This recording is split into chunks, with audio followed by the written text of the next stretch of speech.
All right, so the name of today's talk is Fear Allows Access to Transformation. We're going to be talking about the Kabbalah.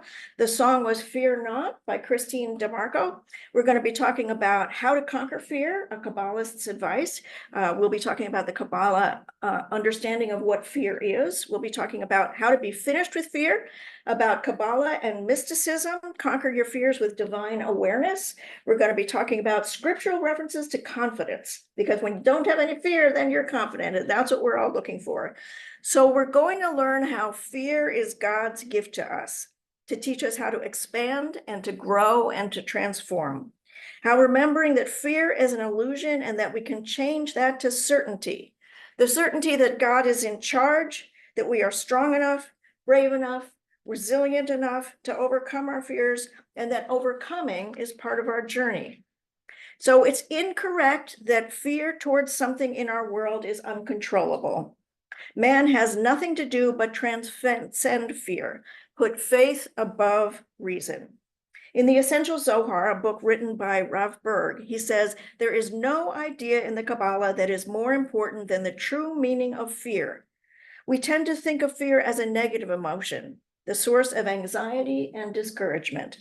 The Kabbalah presents fear as, quote, the primary motivation of every righteous thought and deed in the universe. So they talk about three different types of fear in the Zohar. The Zohar is the book that, so the Kabbalah is the ancient writings that were gathered together from the mystic tradition of Judaism, and the Zohar is the book that explains all of that. So the first is that things we hold dear in our life, our home, our health, our friends, our possessions, the fear of loss of any of these, they say, doesn't qualify as real fear. They also don't consider fear of the consequences in the afterlife as a legitimate fear. These they consider evil fears that are not real fears. The third type of fear, the only type of fear that the Kabbalah honors and cultivates, is the fear of God. Kabbalists replace the word fear with awe, an emotion they should feel when they are contemplating God. The fear of God appears in the Old Testament and the Zohar. The phrase is intended to convey a feeling of respect and admiration, not concern or worry, awe in the face of God. This fear is the most powerful gift that God gives us, an awareness that God is the source of all of our energy, our wisdom, and our strength in the universe. Berg believes this awareness is the key to Kabbalistic faith. By always remaining in awe of God's power, Kabbalists should never indulge in doubt or self-worry. So Dr. Michael Littman says, it is possible to conquer fear. You just need to let the fear go. Don't think about what will happen in the next moment. We cannot change the future. We know nothing about it. You need some training, he says, to be able to do this. It's not something that you can just overnight get. You need to practice it. It takes practice over a long period of time. Even if you're in a dramatic situation, something that is legal or financial or a health problem or a relationship problem, you know that you are going to be just fine. You let go of the reins and try not control anything. Fear comes from the fact that we are trying to control the situation, and when we can't control the situation, that's when the anxiety arises. One of the biggest fears that they talk about is the fear of death. The fear that people believe that everything will go on after you're gone. You're not stopping the world. Everything is going to continue even after you die. Some people worry about what will happen to the world after they're gone. How will it be for my relatives and for my loved ones? He says this fear is given to people so that they have another thing to correct. This attitude toward life and death. This fear should transform into an absolute surrender to the Creator's will and to the fact that there is more work to be done within you. There is more work to be done before you come to the end of this earthly path. So what should the person do? He says, you should calm down. Just calm down. Today you're here. So what else is there? Nothing else. The Creator is at rest. So we should come to the same calmness. The definition of calmness is when you're not concerned about the next moment. So I'm simply flowing with the river, drifting along. This is the point of reaching absolute calmness. I rely on the covenants of the Creator. He controls everything, including me, at every moment of my existence, and overall controls the whole universe and everyone. So I have nothing to worry about, is what you should tell yourself. Do I want to interfere with his management, his power overall? No. He says, then just be quiet and get on with your life. Such a state of calmness indicates that you agree with the Creator, which is not always easy. You want to check with his plan and argue that maybe he should do it a little bit differently, but there is no need to argue, just let go. All right, so we're going to talk about conquering your fears with divine awareness. This is a talk that was given by Rabbi Yom Tov Glazer. He says that there are 5 major fears that we confront every day. The fear of failure, the fear of rejection, the fear of being out of control, the fear of the unknown, the fear of pain and suffering. He says all people suffer all 5 of these fears. So rejection is about how others perceive you. Failure is about how you relate to your personal performance.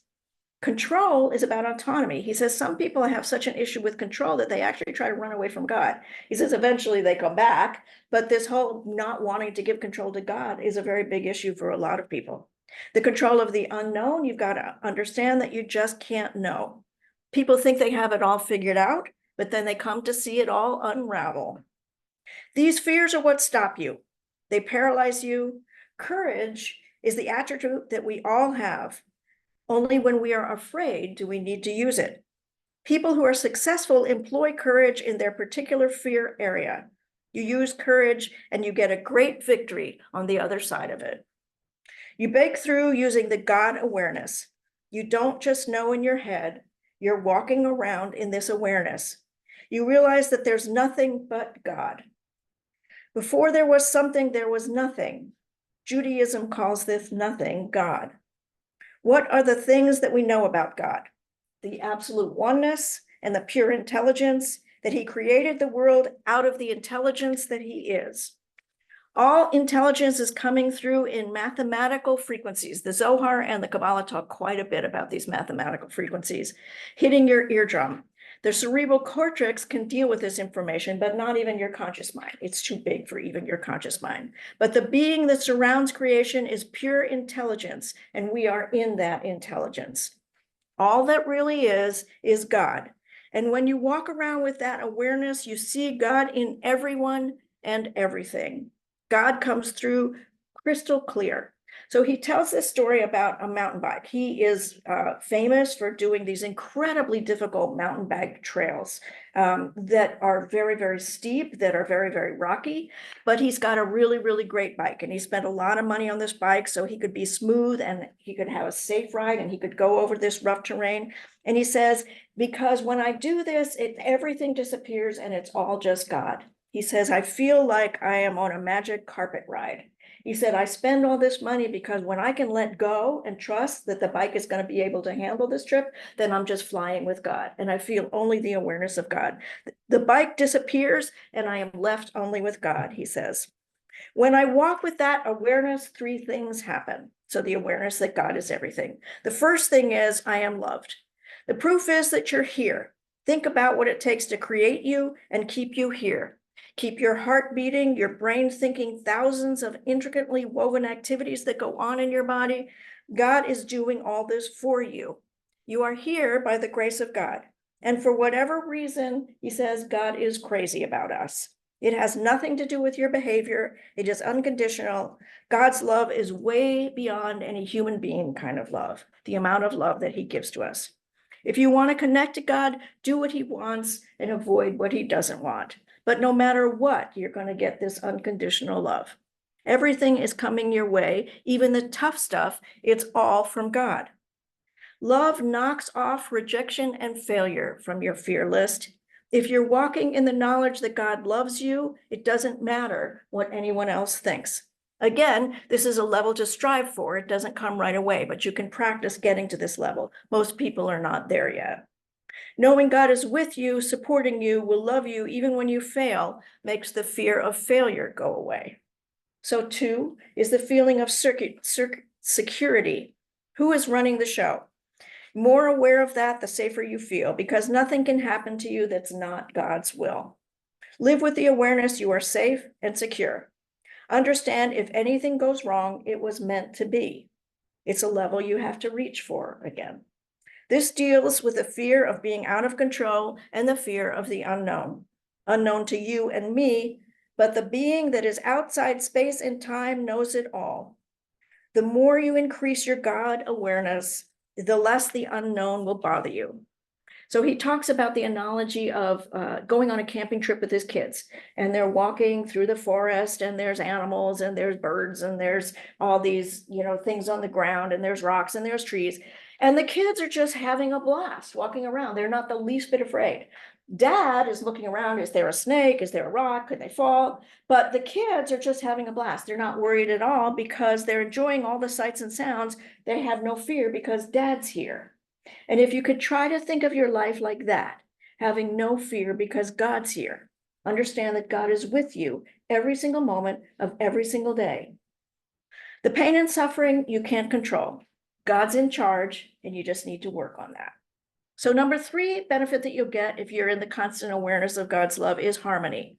You've had a beautiful stuff happen to you, but you've also had difficult stuff. And everything you've been through is part of a greater song. So he talks about, he's a musician, and he talks about playing the guitar, and some notes don't automatically go well together. But if you put other notes in between them, then the dissonance goes away and there is harmony. And he talks about the fact that you will sometimes have things in your life that don't feel good, but when you put it together with everything else, there's harmony. And the big picture is harmony. The big picture is that God's in charge and putting together all of the details. So when you're going through something intense, suffering in some way, it's because we got our nose pressed against the glass. He says, if you can pull back a little bit and understand the big picture, that there is harmony in your life, everything you've ever been through has a point to it. You just have to step back. It takes time, but you will be able to see the harmony that is your life. The more God awareness you have, the more love, security, and harmony that you can apply these to knock out all of the 5 fears that I mentioned.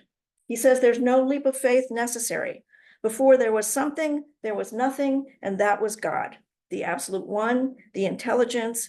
If that's all there was, we must be made of that. The intelligence, that's all there is. So I could just tune into that, keep my mind focused on that awareness of God, and let that play asteroids on all of the things that scare you. I just love that. All right, scripture. So the goal of all of this is to be able to get rid of all of the fear so that we're feeling confident and safe and strong and resilient and filled with courage. So I picked confidence as the word for our biblical study today, Joshua 1:9. Remember that I have commanded you to be determined and confident. Do not be afraid or discouraged, for I, the Lord your God, am with you wherever you go. 1 John 3:1, we can have confidence when we understand what manner of love the Father has bestowed on us. Psalm 27:13, yet I am confident I will see the Lord's goodness while I am here in the land of the living. Wait patiently for the Lord, be brave and be courageous. Jeremiah 17:7, but blessed is the one who trusts in the Lord, whose confidence is in him. Hebrews 13:6, so we say with confidence, the Lord is my helper, I will not be afraid. What can mere mortals do to me? And Psalm 27:3, though an army encampment is against me, my heart shall not fear. Though war rise against me, yet I will be confident. All right. So now we're going to talk about being finished with fear. This is a talk that was given by the Kabbalah Center. There's 2 people. Her name is Elisheva Ballas and David Guillaume. And they talk about the Kabbalah. They're experts on the Kabbalah. That's all they do is talk about the Kabbalah. And they say the Kabbalah is the universal wisdom of the human soul.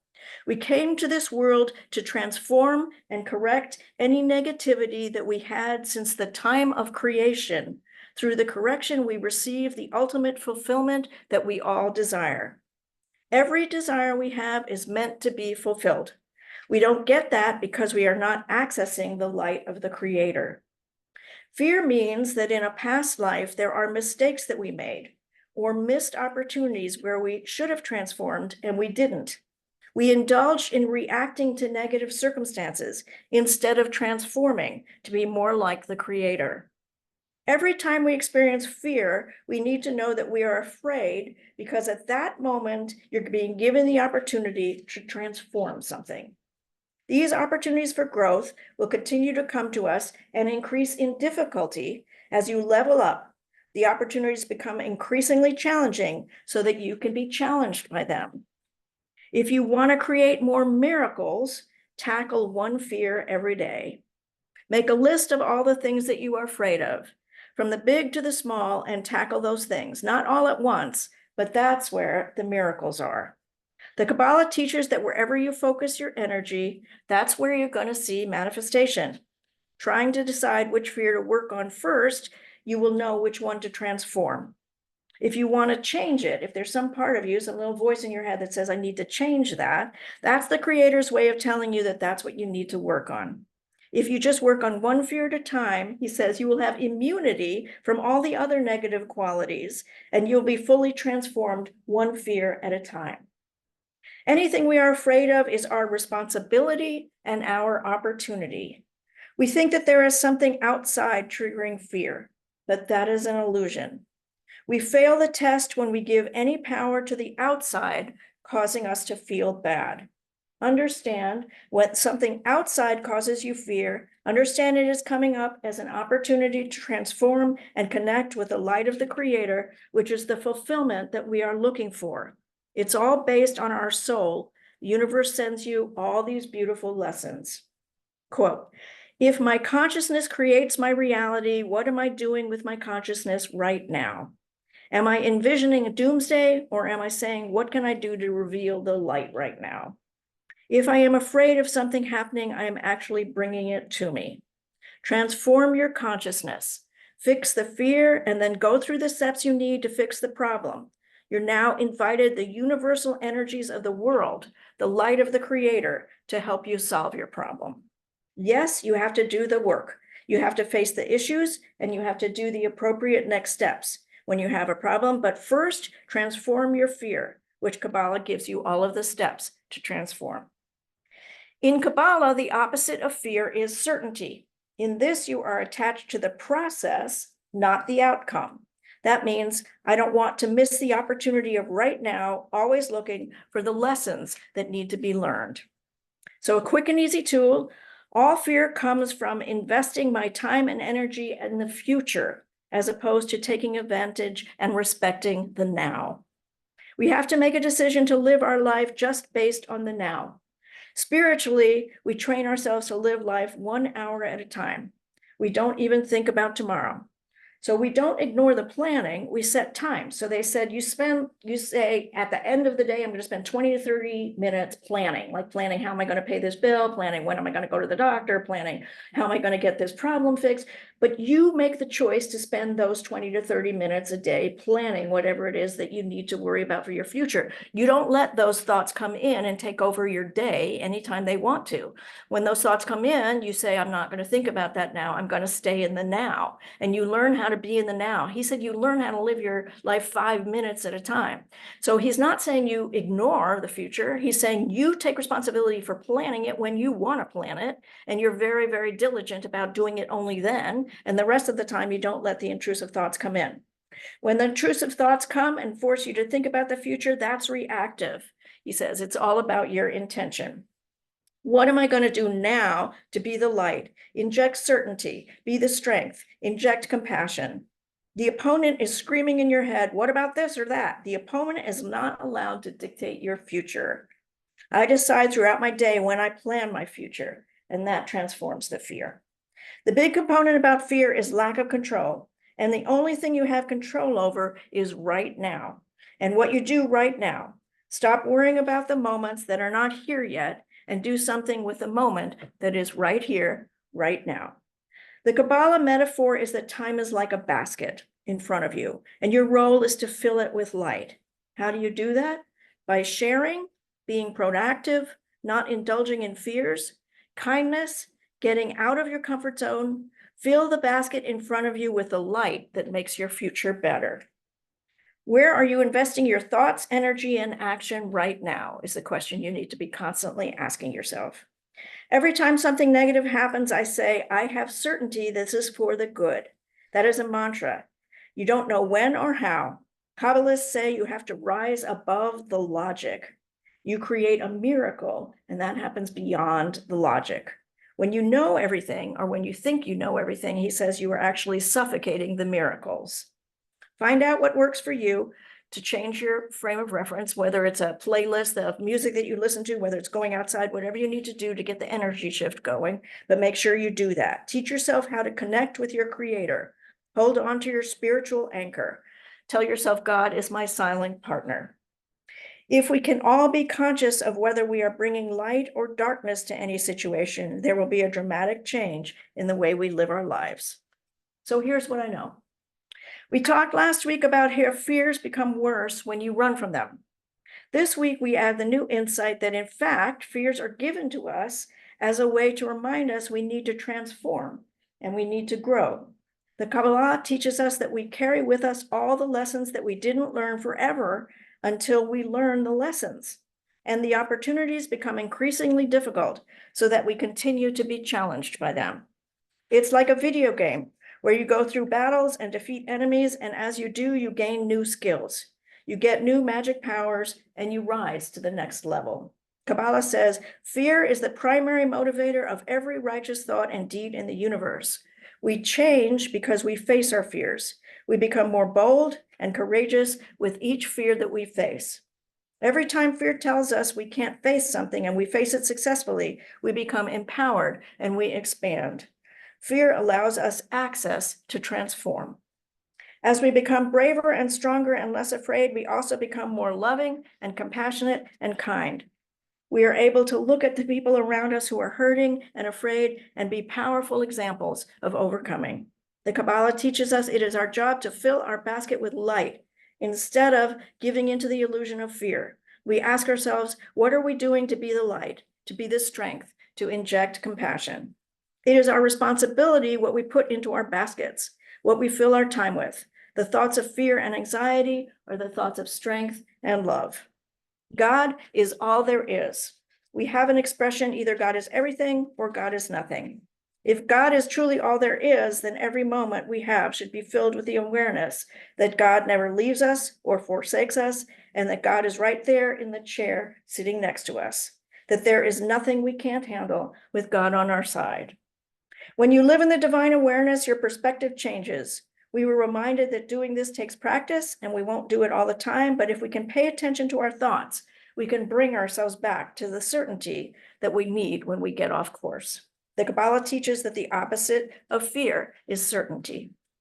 You can tell from personal experience, I can tell you from personal experience that every time I faced a fear, I became stronger, and it was usually so much easier than I thought. My mantra when facing difficult situations is exactly that. It's going to be so much easier than you think. And because that's what I tell myself, that becomes the truth. We have the power because our Creator is in charge, is in us, with us, sitting right next to us. We are never alone. So if we can reframe our thoughts that fear is coming as an opportunity for growth, we will see that fear truly does allow us access to transformation. And so it is. Remember, at all times, the power is in us. It always has been, and it always will be.